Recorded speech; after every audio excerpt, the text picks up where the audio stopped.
Are you feeling stuck in unhealthy habits, toxic relationships, or low self-esteem? Do you crave a healthy relationship filled with inspiration, love, acceptance, and fun? You are tuned into the right place. The Laura Richer Show starts now. Join me, dating coach Laura Richer, as we share tools for using your dating breakdown for a relationship breakthrough. You might just be on the verge of attracting your soulmate. Attract the relationship you truly want and deserve. Now, join us for the show. Good morning and happy spring, everyone. Welcome to the Laura Richer Show, broadcasting here on Transformation Talk Radio. I am your host, Laura Richer, and I am joined today with my co-host, Andi Lucas. Hey, Andi. Hello. Hi. Hi. I'm so glad to be here. I am so glad to have you. We have such a fun topic to talk about today. So just to tell you a little bit more about me, I am Laura Richer. I am a dating and relationship coach. I am the owner of Richer Healing in Seattle, Washington. And I am also the creator of the Richer Love Program. And Andi, tell us a little bit about you. I am the founder and owner of Hummingbird Marketing Services. We build websites, write content, digital advertising, social media, all of it. And I have loved working with Laura because I've co-created the Sisterhood, which is the group support portion of the Richer Love Program. Yes. Which, if you haven't heard before, the Richer Love Program is a dating program to support women on their journey to finding the one. So today we're going to talk about, since it's spring, it was fitting that we would talk about doing a little spring cleaning. Mm-hmm. And I have been obsessed with Marie Kondo. Do you know who that is, Andi? I have heard of her, and I've heard of her method. Yes, the KonMari method, Yes. which is the method of getting rid of everything that doesn't spark joy. So I was introduced to Marie a couple of years ago. One of my clients came in and she had all of these pictures of how immaculate her house was, and all of her clothes were folded perfectly in their drawers, and she had 2 small children. So this was no small feat that she had accomplished this. And so that is when I was turned on to Marie Kondo. And then Netflix has a special about her right now. So Nice. In an effort to tidy up my own home, I've been watching her strategy, and it was interesting to me how her strategy is kind of the strategy I use in the Richer Love Program to help people clean out their emotional closet, if you will, and get rid of the old mental and emotional clutter that are keeping them from moving forward in their dating lives in the way that is the most beneficial to them. And really how having a lot of clutter in your physical space is a metaphor for the clutter that's going on in your internal world. So I thought that would be a really fun topic to talk about today, to do a little spring cleaning for your emotional life. Absolutely. And for me, clutter has been a big part of my life, most of my life, up until the past year. So, well, and you had to move. So that really brought your clutter right in front of your face. That absolutely really helped. So, I mean, the first, to give you a little background, I am the daughter of a hoarder. And I mean, I don't know why my father held on to stuff. I don't know if it was because he was the oldest of 7 children and things were always taken from him. As soon as he got something, the other kids would take it. But he really held on to a lot of stuff. And when he passed, you know, we were kind of left with all of this stuff and really had no idea what to do with it and what his intention was in keeping it. And, you know, it's kind of overwhelming. And so over my life, I have really accumulated so much stuff and I have such a hard time getting rid of stuff. And so about a year, last January it was, Zach, my partner, encouraged me to start on my pantry because it was just kind of overwhelming and I just had all this stuff and we started getting rid of it. I had like 45 wine glasses, like that. I don't even know if I know 45 people to have wine at my house. So why I had be quite a party. It would be.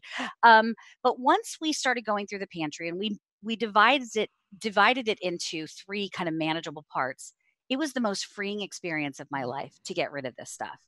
And then it got to a point where, okay, I'm going to sell my house so that we could buy something together. And I had to clean out my house. And it was fantastic to get rid of so much stuff, making daily trips to Goodwill, getting rid of just stuff that I didn't need anymore. I wasn't using, I had never used. It was fantastic. And then once we moved into the new house, we have continued to kind of get rid of stuff, and it's been fantastic. So I feel free, I feel light, I know what I have, I know where everything is, and I'm actually using what I have, which is fantastic. So decluttering for me has been an amazing and fantastic process. It really changes the energy and really helps you create space in your life. Did you find the process difficult? Getting started was absolutely difficult, and I felt afraid.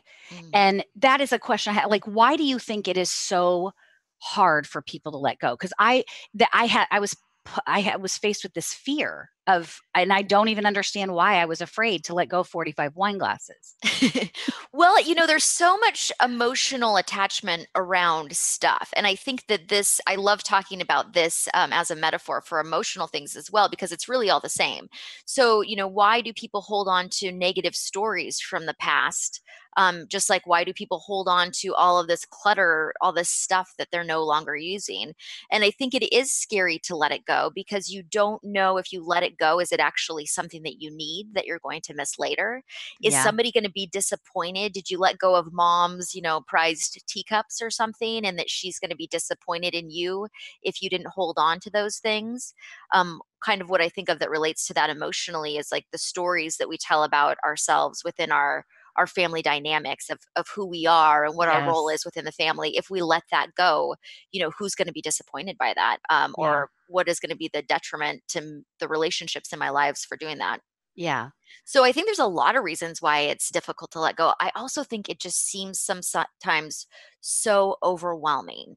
So maybe I had so much stuff in my closet that I just closed the door and I haven't opened it for like 5 years and I Yeah. don't even know what's in there, but I'm afraid to look because if I Yes. open it, all this stuff is going to come pouring out. Yeah. And I think that happens emotionally too. Like maybe I've had a really traumatic relationship or childhood, or I just have decided to not look at a lot of things and just try to keep moving forward in my life. And so they start to accumulate. And now I'm kind of afraid of what's going on back there, but I haven't looked at it in so long. I don't even really know what it is. Yes. That is something I am absolutely guilty of, is kind of that avoidance. If I Mm, don't see it and I stuff it away, then it's not really there. But the thing is, it is there, and it's kind of nagging me way in the back of my right. brain. Yeah. Right. And influencing you in ways you might not even know. So as a Yes. hypnotherapist, I am very curious in about what's going on in our subconscious minds that's influencing us that we might be aware of, may not be aware of. And that is sometimes what happens when we don't address the past and we just let it pile up and we don't clean out that emotional closet and process things as they come up. Then all of a sudden we have all of this baggage that maybe we aren't even really aware of what it is anymore, but it's having a Right. negative impact on our lives. Absolutely. Yeah. Peter Walsh is also an organizer and a declutterer, and he says clutter is not just the stuff on your floor. It's anything that stands between you and the life you want to be living. Yes, And that's, exactly. yeah, And so that's why we care about cleaning out clutter. I mean, you could leave that closet full and just lock the door, but then you have this whole closet that you're not using that you could right. invite in the things that you really want. And that's the same with Exactly. emotional clutter. If you're holding on to old stuff from the past, you're not inviting in the future that you truly want. So how, with the KonMari method, and she's talking about clutter in our houses, Mhm. how does that, how can we use that to declutter our emotional closets? So I love because I've talked about this before on other shows. Sometimes it's like, what? I need to let go of the past. How do you even go about doing that? And so, I mean, it's just such a big concept. And so as I've been watching her and her method to clean out your stuff, I was thinking about how you could use these as action steps to really work through some of your emotional stuff. Yes. So the first thing that she talks about is commit yourself to the process of tidying up. So you have to be committed. In the beginning, Okay. like you said, it is hard work. It brings up Oh, all this fear. hmm. Why do you think it brought up fear for you? Well, there is that thought, well, what if I'm going to need it? And I remember Zach saying, and at that point we'd been dating for 2 years. And he was like, I said, well, what if we have a party and we have all these people? And he was like, we have not had a party. And if we do, we can get other glasses. And frankly, you have a lot of glasses in the front in the kitchen that you have. So like there's no need to be holding on to all of this stuff. Yeah. So it was that fear of I'm going to need this and now I'm not going to have it. The Okay. other thing I think for me was this, you also touched on this, like a lot of things that maybe had been given to me as gifts. I felt like I was ungrateful if I ended up getting rid of them, that I just didn't appreciate it. And that's really not true. Right. Right. It was just a couple of little things, but I was holding on to it. And yeah, it, yeah. Yeah. And it's really one thing I've always thought of, which was you brought up Peter Walsh, and my mom is a very organized person. She has always got a box going to the Goodwill, and she's the first to let you know that you need to put together a box to go to the Goodwill because you have Of too course. much junk, Yes. which I appreciate. I'm not as good as her, but I think that I have some of her tendencies to get rid of things. However, the things that have been hard to get rid of are the things from the past that, like we talked about, emotional attachment. So she told me something that I've always thought about that Peter Walsh said, and I won't get the exact wording right, is that your attachment to your grandmother who you loved who passed away, or a parent who passed away, or a relationship that you have in this present time isn't in this stuff you have. All of your memories are in your mind. And so you Right. can access those at any time. You don't need to hold on to grandma's, old clothes. Right. Have that. And that was Yes. one thing I actually had a lot of my grandmother's clothes after she passed away, which I wasn't going to wear, but I didn't want Right. to get rid of them because they were hers. And Yes. eventually I thought, this is just sitting in a closet. Grandma is, I mean, actually, and I have a few special things of grandma's. One, or what, that plate on my wall behind me. Oh, yeah. So that's a little piece that I take from her that really sparks joy. And I look at it and I think of her and my childhood and seeing that in my kitchen. But she is not in those clothes in my closet, so Right. it's okay to let those things go. Yeah. Yeah. So the committing to tidying up is Marie Kondo's method. Yes. How does that translate to this emotional decluttering and the richer love method? The richer love method is to commit. First, you have to be really committed to the process, knowing that it's going to bring up some hard emotions. Sometimes, initially, when we open that crazy closet and all that stuff comes flying out, it is a little bit uncomfortable. It can Yes. be overwhelming because we don't know what to do with all this old emotional stuff that we've been kind of carpet sweeping for a Yes. while. So, it's just important to commit to the process. And then, when you find resistance, notice what your resistance is about. So, if we relate this to emotional decluttering, sometimes people notice that they've been holding on to this clutter because it's been protecting them from rejection. And as soon as they start to let Ah, these things go, they're opening themselves up in a way that feels kind of scary.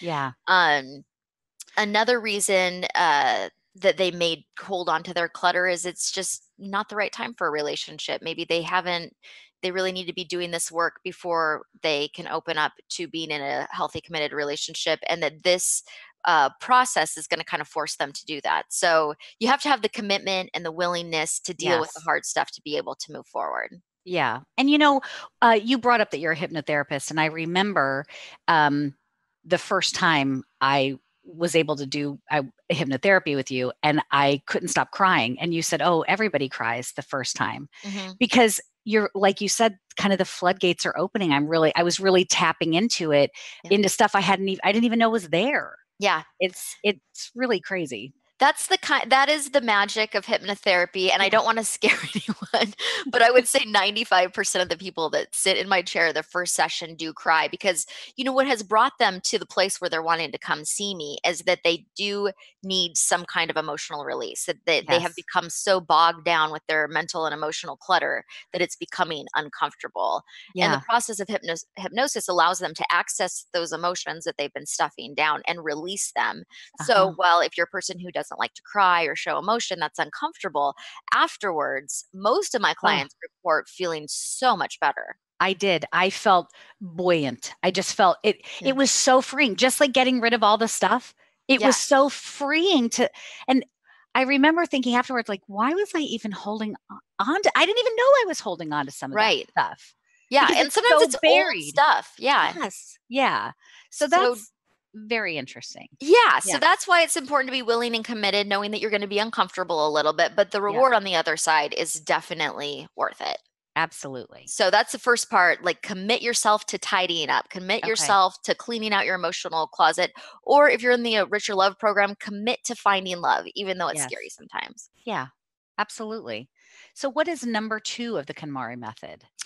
So the other point she says is imagine your ideal lifestyle. So did you tap into this at all when you were moving and cleaning out your stuff and merging two Yes. households and all that fun stuff? Yes, because it was a struggle. The market had changed, and we had put offers on several different houses that we didn't get, and we weren't finding the right thing, and my house wasn't selling, and it was a lot of pressure. And so we both were visualizing what it would feel like. And for me, I felt us in our house, wherever that was, where we felt warm. The cats, the dog were there, and we were cooking dinner together and having a glass of wine and just enjoying our house together. And that is what I kept visualizing. Yeah. And that really helped me get through it. So, to create a result in any aspect of our lives, whether it's finding a relationship or letting go of the past or manifesting a certain amount of income or whatever you want, if you can't imagine that as a possibility, you really can't make it happen. Right. So, that is, I love that she says, imagine your ideal lifestyle. Like, you have to be able to see what might be on the other side of this mess that you're trying to Yes. clean up. So, Yeah. that is, I used this very much, the law of attraction, when I was single and dating. In the beginning, I used it to focus on what I didn't want, and so I brought more of that into my life. I kept imagining Yes. all the bad things that could happen, and Absolutely. then there they were. Hmm. But I also got to a place where I started to just really focus on my attention on what it would look like to be in my ideal relationship, what I would feel like, what that would feel like. And while I started focusing there and I didn't know who the person was going to be, I really, by the time I met him, I could imagine what it would be like to be in that relationship. And so I had to Yeah. do that work first before I could actually get the result. So that is the power of the law of attraction and visualization, is you have to be able to imagine what you want is possible. I was just reading an article by Mark Manson, and he's kind of famous for this no BS thought on living life. And he had said that it was an article about the 3 things that we were never really taught. And one of them is how one is to not take things so personally. Like we're never really taught that we take it's all about me. Hmm. Um, but one of them was to be able to take action without knowing for sure what is happening on the other side. Yeah. And so not being able to visualize that can kind of paralyze us to not take any risks, to not make any changes because we don't have anyone saying to us, this is the right move, changing careers, choosing this mate, buying this house. We don't have anyone saying, yes, this is the right move. You're doing the exact right thing that you're supposed to be doing. So Right. we're afraid to make changes because we don't have that for sure. That Yeah. yes, this is the I way to might get rid go. of that stuff and then I need it later. I'm going to have Yes, that party with 85 people. I'm going to need all those wine glasses. exactly, exactly. Yeah. Yeah. Well, and I think So that messes us up in all. I mean, everyone has a fear around, of certain aspects of their life, and that we don't get any certainty. There is no no. certainty in life, and when you start to get caught up in I need to know what the outcome is going to be, then you're never going to get anywhere. Right. You have to be Yes. able to learn how to embrace uncertainty and how to know just because something, or how to kind of put things into perspective, that just because something doesn't go the way you thought it was supposed to doesn't mean it's going awry. Like Right. it could be a perfect turn you needed to take that you didn't realize. Exactly. So that is definitely another tool in allowing yourself to just be in the uncertainty in the process. So imagine the lifestyle you want, maybe be open to the idea that you could get there in a different way than you are Yes. imagining, but just starting to move in that direction, making choices Yes. to move in that direction. I Yeah. think in relationships, this is a conversation I have with clients all the time, and I'm very sympathetic and compassionate towards this, because I definitely had my moments with the feeling of like, oh my god, I cannot take any more of this. I can't go on another bad I date. I can't do can't. it. I can't do it. I'm too fragile. I'm going to break. No. But saying like, I don't want to be disappointed. Well, unfortunately, to know whether it's going to work or not, you're going to have to get in there, and then you might Mhm. be disappointed. That's part Yeah. of the risk. But you're always going to learn something in the process. I Yes. believe every disappointment is getting us closer to a result. It's getting Yes. us really clear on what doesn't work, and it helps us correct to go in the right direction. Yeah. So just because you don't know how to get there doesn't really matter. You just need to imagine the result you want to create. Exactly. And you'll get there. Yes. Yeah. So we're committing ourselves to the process. We're imagining our ideal lifestyle. What Mhm. happens next? What's the next part of the method? So the next part of the process is to finish discarding first. So she says before you arrange everything in the order that you want it to be in, first you need to get rid of all of the stuff that no longer serves you. Nice. So when we think about that in terms of emotional decluttering, I think of doing your own inner work, which could be therapy, it could be talking to your friend, it could be just journaling, whatever it is that helps you access your inner world, to help you let go of the old stories that you're holding on to that you've maybe collected throughout the years. The story of being bullied, or the story of being dumped, or the story of I'm not enough, or the story of how I failed. Like, really go into some of those stories and ask yourself, if they don't bring you joy, going to the KonMari method, why are you holding on to those stories? Why are Right. you telling them maybe to other people repeatedly? Maybe it's something that you just keep replaying and ruminating in your mind over and over. Looking at maybe limiting beliefs that you have, regrets. Start to sift through all that old baggage, and ask yourself, does this bring me joy? Sometimes it does. Sometimes people, I don't know if joy is the right word, but sometimes people get satisfaction in their negative stories. Maybe they, Yeah. feel that it defines them in some sort of way. And maybe it does. I mean, I think everything that's happened to us defines us, but you want to take the lessons from it and not hold on to the emotional attachment. So Okay. if I went through a negative experience like a divorce, I want to take the lessons that I learned through that experience. I Yes. feel like personally, my divorce taught me a lot about life and really helped me move my life in a direction that I was meant to go. But Absolutely. I don't feel an attachment to it. I don't feel upset or regret or disappointed when I think about it anymore. So while it is part of my story, Hmm. I cleaned that out of my closet a while ago, that isn't, I'm not attached to that experience anymore. There's nothing that you could say to me that would trigger me emotionally about that Right. experience. But you have let go of all of the things that you learned from it. Yes, I Or keep I'm sorry, all of the learnings, and yes. I use them in my Richer Love program for people because I got a Yes. lot of good lessons out of that. And just that didn't happen overnight. I mean, that No. took some time to kind of process your divorce. Like it takes time to get through all Yeah. of that. Oh, and it does, and you Mhm. do need to do that work to process things, and I'm more of the person who's like, just toss out the baby out with the bathwater, like, just get rid of everything. Oh, I got divorced, I'm moving on now, I'm not gonna talk, Right. I'm not gonna focus there anymore. And that's not beneficial either, because that's just carpet sweeping. You're still having the same, you're Yeah. gonna have to deal with that stuff eventually. So I don't recommend doing that. But at the same time, if you're holding on to an experience that happened 20 years ago, you know, Right. you might need to really dig in and see what that is about. Because I promise you, if it's a negative experience, it's not helping you create Mm-mm. anything positive in your life today. It's probably a story of being victimized. And while it's true that people find themselves in situations where they are victimized, it's a choice whether you remain a victim of that story your entire life, or if you choose to move on from it. Yeah. So, And I want to add that in the next segment, after we take a break, we are going to be talking about how to your process for kind of doing all of this stuff and yes. how to really process this. It's not we're just not sending people to the we'll go process it. Well, Yeah. how? We're we're going to be sharing that. I will give you Yeah. some action tools. I think that that's very important. I work with clients often who are like, I just don't want to keep talking about this. Like, tell me what to do. So I'm a Yes. very action step oriented person. We'll give you some tips on how to start this process. Yeah. So next in the KonMari method, she says to tidy by category, not by location. What does that kind of mean?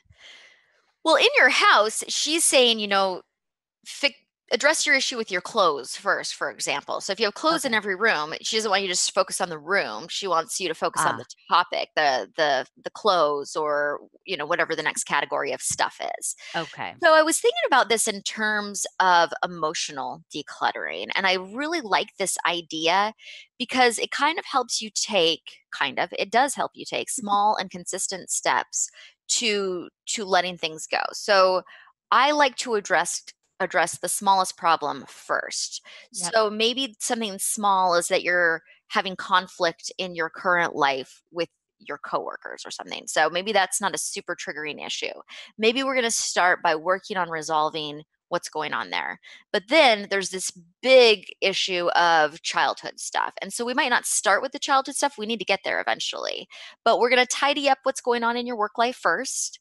And then we will move on to the next topic. I think it becomes very overwhelming to think I have to resolve every category of every life issue Yeah. in this one program or one session. So Yeah. You can't it's just possibly starting do. small. And I feel like when you take small steps, it does feel kind of rewarding. Mhm. Like, oh, I just made that change, or I just fixed this issue.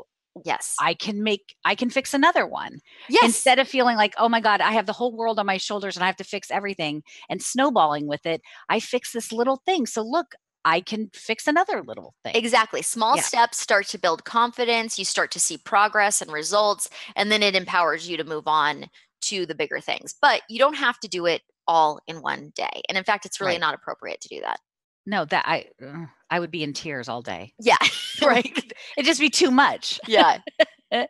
So another thing that you've brought up that is the Marie Kondo method is to ask yourself if it sparks joy. So Yes. So what does let's talk yeah. about that when we come back, because I think that that is the key to why this is such a great method to use in any type of decluttering process. Okay. So before we take a break, let everyone know how they can get in touch with you, Laura, to talk more about this, to talk about richer love, to talk about hypnotherapy, all of it. How can they get in touch with you? So you can find me at my website at richerhealing.com or richerlove.com, or on Facebook or on Instagram, on both of those names. And you can sign up for a complimentary consultation to talk to me directly to see how I can help you declutter your emotional life. Fantastic. If they want to call to make an appointment, what would be the phone number? 206-765-8265, and you can call Larry to make your complimentary consultation, and we'll see you either in my office in Queen Anne, or we can do it over the phone. I can talk to anyone over the world in the world via Zoom or Skype. Fantastic. And you can always listen to archives of your radio show. You're in your second season now at lauraricherradio.com. That is So, correct. yeah. So when we come back to the Laura Richer Show, we're going to delve into how you can clean out your emotional closet, those steps from the Richer Love method. So stay tuned right here on Transformation Talk Radio. We'll be right back.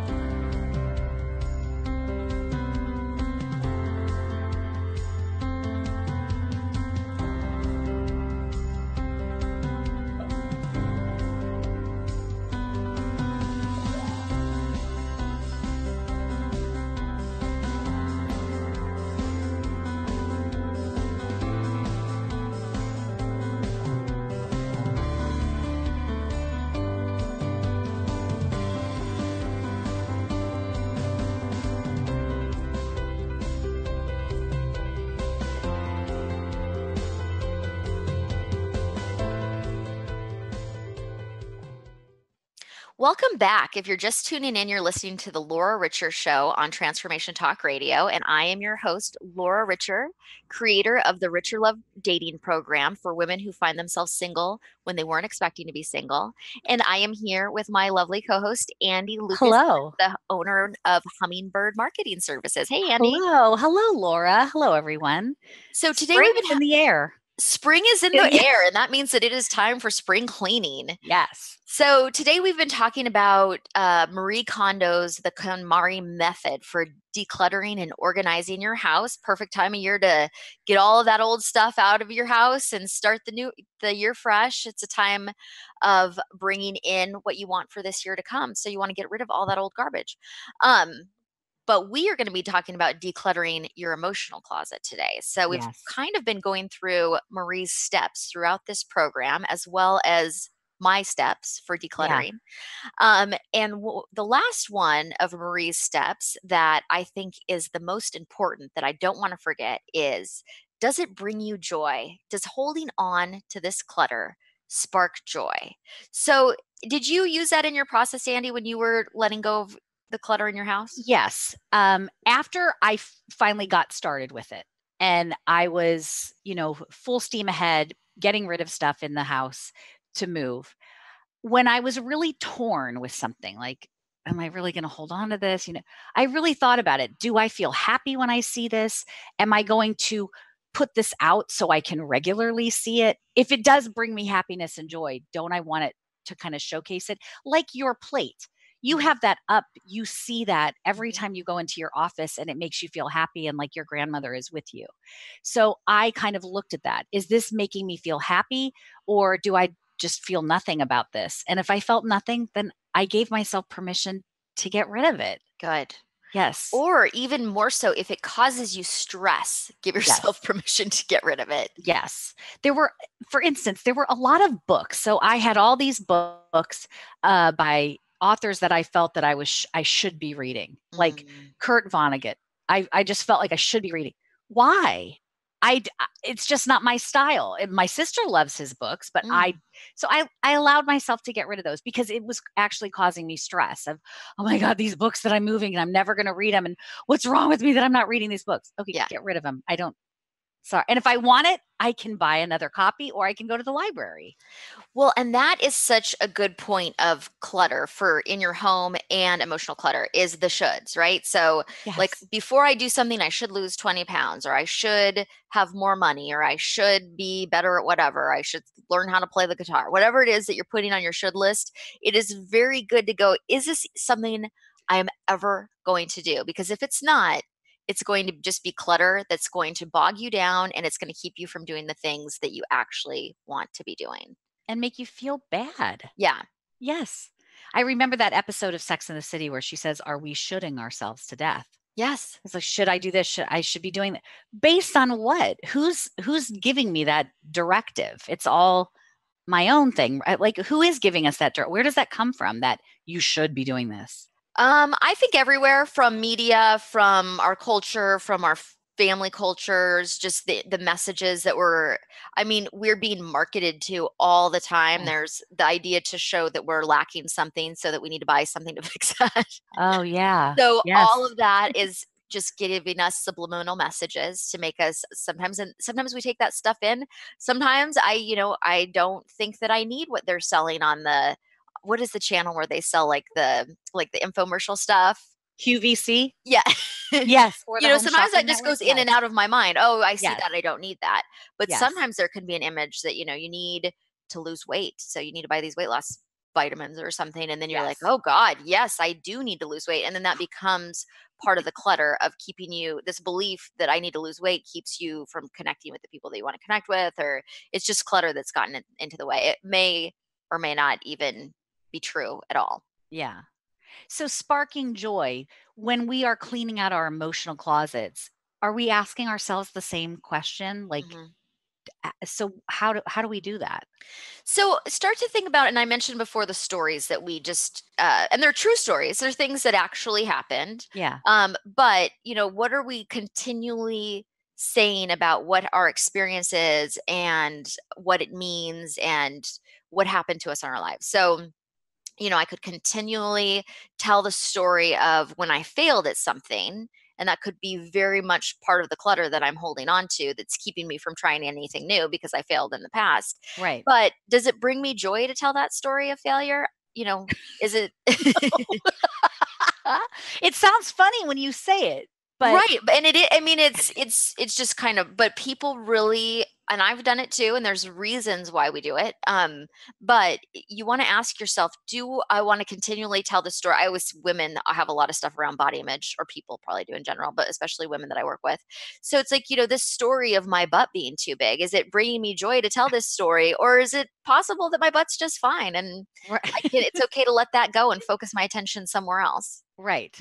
It sounds so simple, but yet it can be very difficult to look at these things.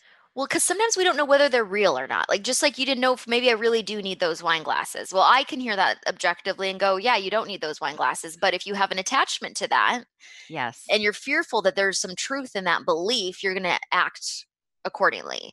So if I'm fearful that in fact, something is wrong with my body and no one will love me because of it, I might be hesitant to let go of that belief, because I might just spiral out of control and eat a whole chocolate cake for dinner or whatever, Sure. what I'm trying to manage with that belief system. Okay. So one thing, so limiting beliefs I would categorize are anything that don't help you in any sort of way or Right. cause you to believe something negative about yourself. I don't really think there, can you think of a time when it's beneficial to believe something negative about yourself, where it could be helpful in any way? It could Uh, be. I'm trying to think. I mean, maybe if you're at, when you go to a job interview and they ask you what are your strengths and what are your, now they don't say weaknesses, but your areas of opportunity. So maybe that is one way, like things that you want to improve. But on the whole, I really don't think that there's a time to believe that you are less than good enough and all of that. It just, I can't think of an example. And if there is one, if somebody has one, I'd love to hear it. But I just don't know that believing something negative about yourself or your experience even is going to give you anything. And if it did, I would say keep believing it. So the first thing I have clients do is start to look at what what are the things, what are the limiting beliefs or the regrets or the stories from the past that do not bring you joy, but that you are holding on to and telling over and over again, whether it's just to yourself in your own mind or if you're actually sharing these things with other people. One thing I always thought was really funny in my life, but have moved away from quite a bit, is when people have a really self deprecating sense of humor. Yes. I, that can be funny, but especially if somebody who is invested in that really heavily, it's so negative. You're just telling this and you're getting a positive response from it because maybe you make Yeah, people laugh, but absolutely. it is just, it's damaging, on Mhm. some level. And I'm trying to think, I feel like the people I've known in my life personally who've had really self-deprecating senses of humor, not famous comedians, but like people I've known personally, weren't that successful in their lives. It was like the No. story they were telling, that drum that they kept beating over and over again, was what they were creating. Yes, I was guilty as charged of Mhm. doing that. I would say like in a lot in my 20s, less so in my 30s. And I really try not to do it now. Once in a while, I can make a joke at my own expense, like how Mhm. clumsy I am or whatever. Right. But really what's happening is that in making this self-deprecating humor, I'm telling myself I suck Yeah. essentially, right? Like just I'm not good enough. I'm the buffoon, I'm the oaf.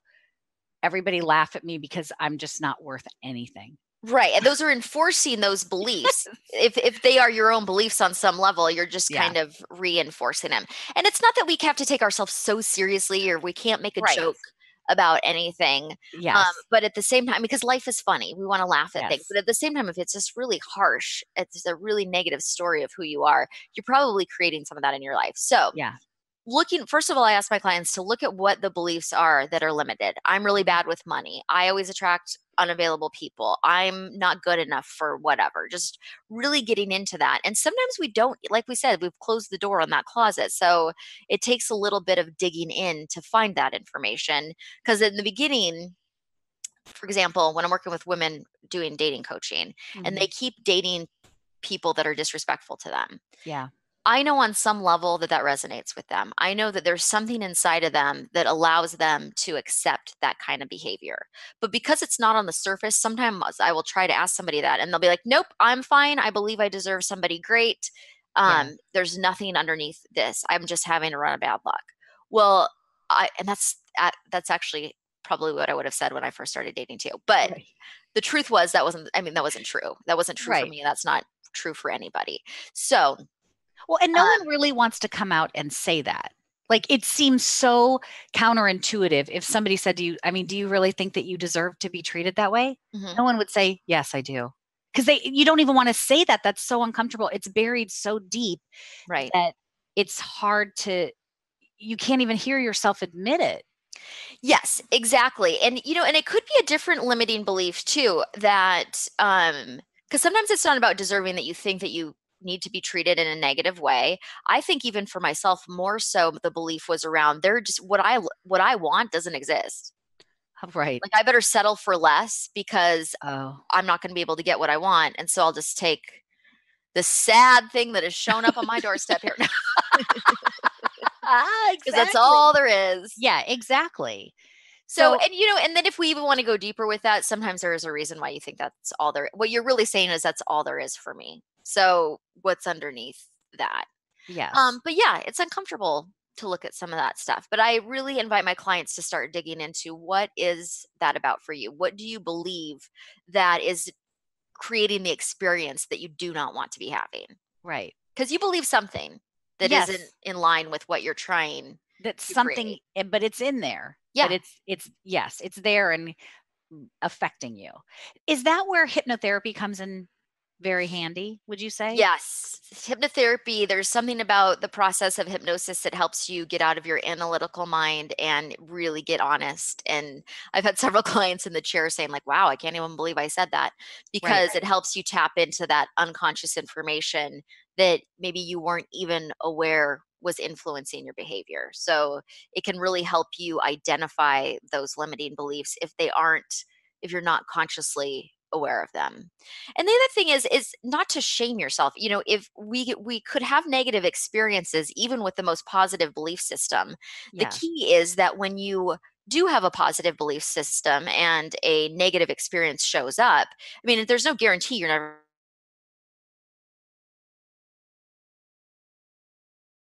head first into something that is all wrong for you because you're following the belief, oh God, nothing else is going to get here. right. So that's the first step, finding Yes, out what the heck is in that closet and what needs to go. exactly.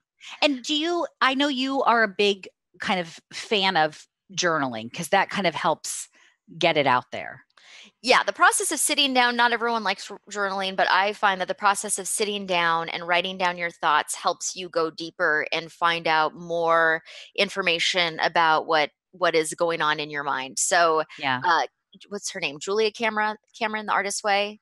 Yes. Yeah. She has a book called The Artist's Way, which she talks about you when you're journaling, you sit down and you just write, 2 or 3 pages of just pure garbage, just Yep. all the Get random it out. thoughts that are floating around. Yeah. And then once you get past that, there's stuff that will start to come up from underneath that is the real juicy creative information that you're looking for. Exactly. So I think that's the benefit of journaling, is it helps you clear the clutter and get under what's underneath that.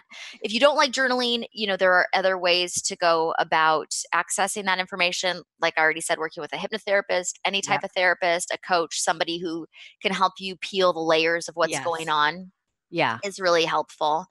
And a really simple, well, difficult sometimes, but simple thing you can do is to think about what you want to create in your life and then actively practice focusing on that thing, not on the opposite of it.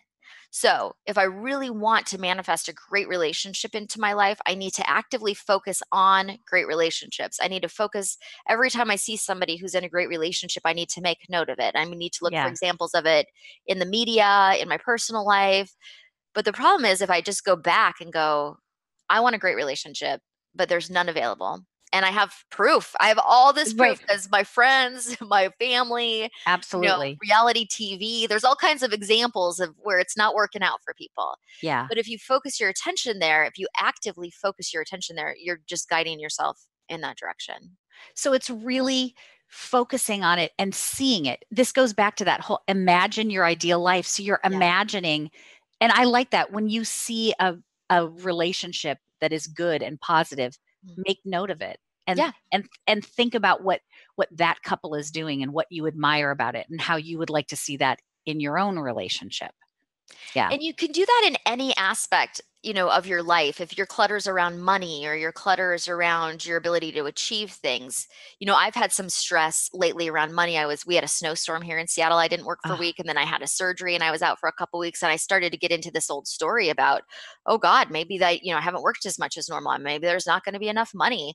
And then my mind wants to start thinking about, oh, in the future when who knows what kind of crazy stories yes. come up. You just But start I have been snowballing. yeah, and something valid has happened. Like I wasn't working for a couple of weeks, and that is true. I made less money during that time. However, I am actively trying not to focus my attention there because I don't want that worry and that to expand and end up being what I bring into my life, which is a lack of money.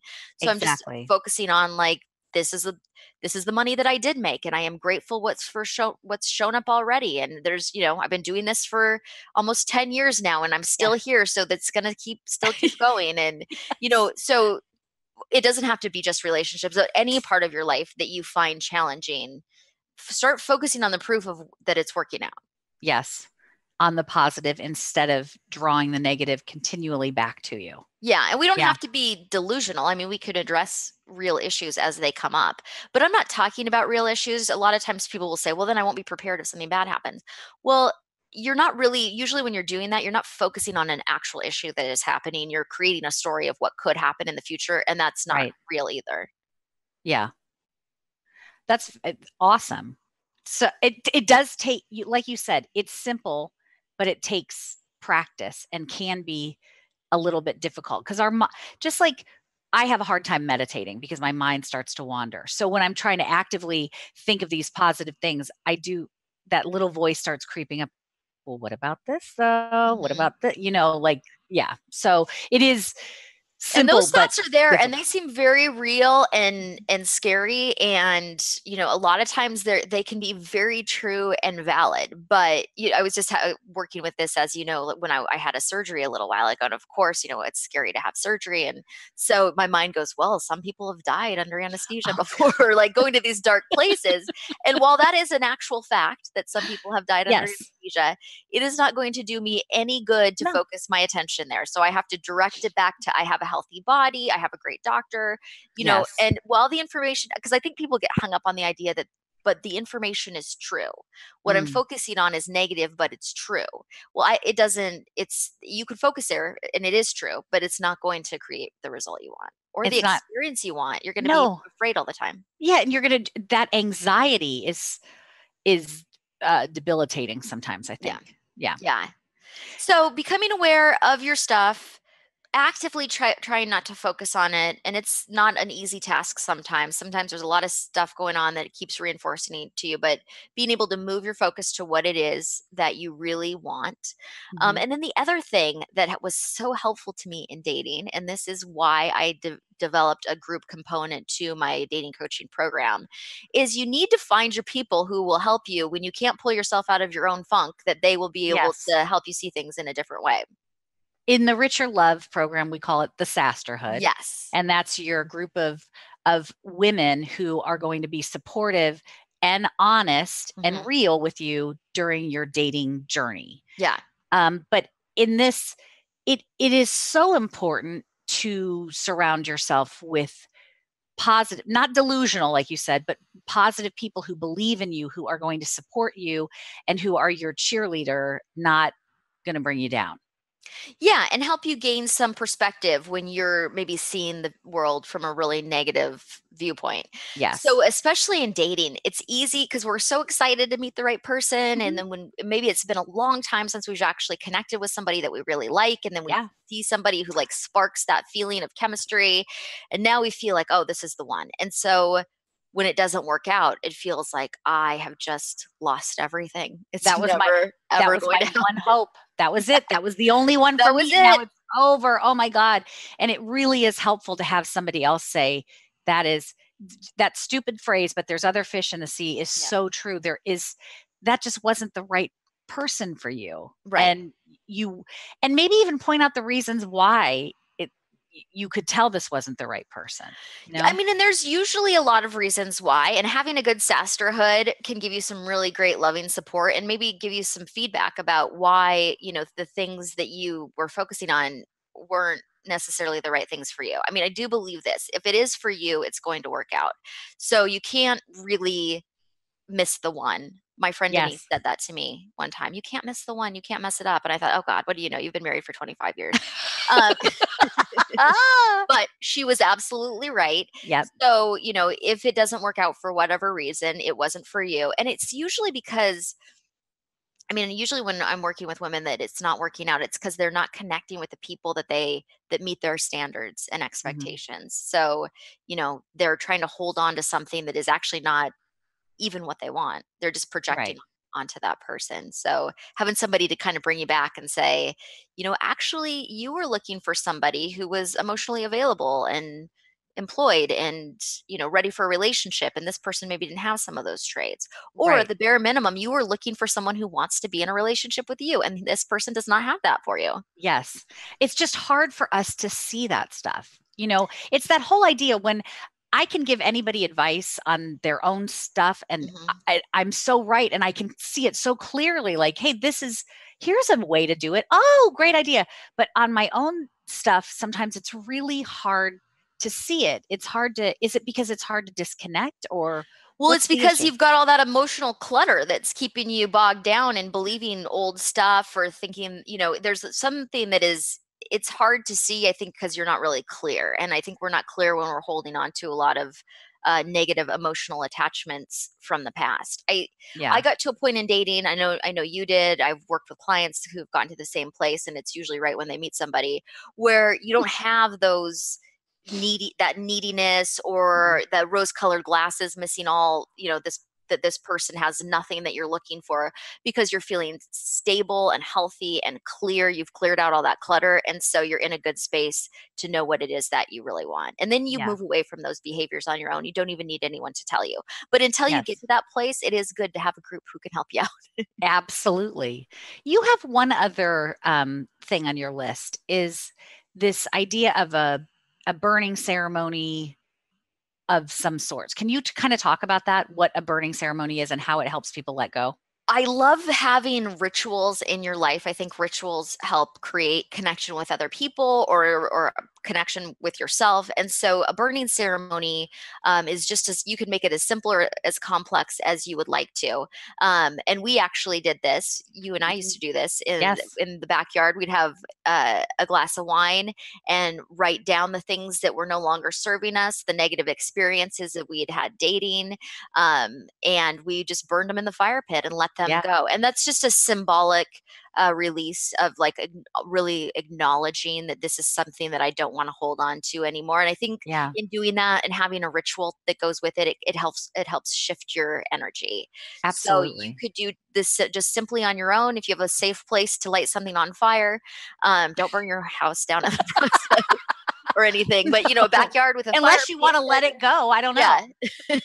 Or a fireplace if you wanna write Yes. down the things that aren't serving you. It just really is kinda claiming to the universe, "I am done with this. I am Yeah. releasing this. I'm letting it go."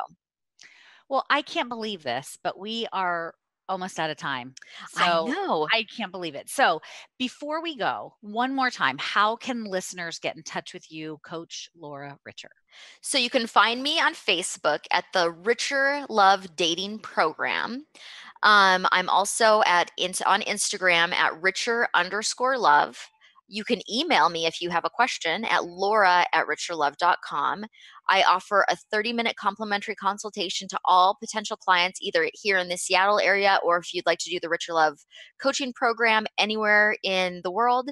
And then if you want to hear our past episodes, if you've enjoyed listening to me and Andi today, you can hear all of our archived shows at lauraricherradio.com. Fantastic. This has been so, I again feel even more buoyant and free just talking about all the stuff I've been able to let go. And Yes, it's it's so been awesome. exciting. So happy spring, happy decluttering, everyone. And stay tuned for our episode next month. Thanks, Yeah. everybody. Bye. Bye. You've been listening to On the Verge Radio, using your breakdown for a breakthrough with Coach Laura Richer. We all have that moment in life when we are on the verge of big change. This time of transition is a wild and unknown place. How will you show up? Embrace the positive, drop the negative, and you can experience total transformation. Schedule a breakthrough session with Laura at seattlehealinghypnosis.com. Laura will help you discover the path to creating rapid and positive changes. Tune in every month for On the Verge Radio with Laura Richer.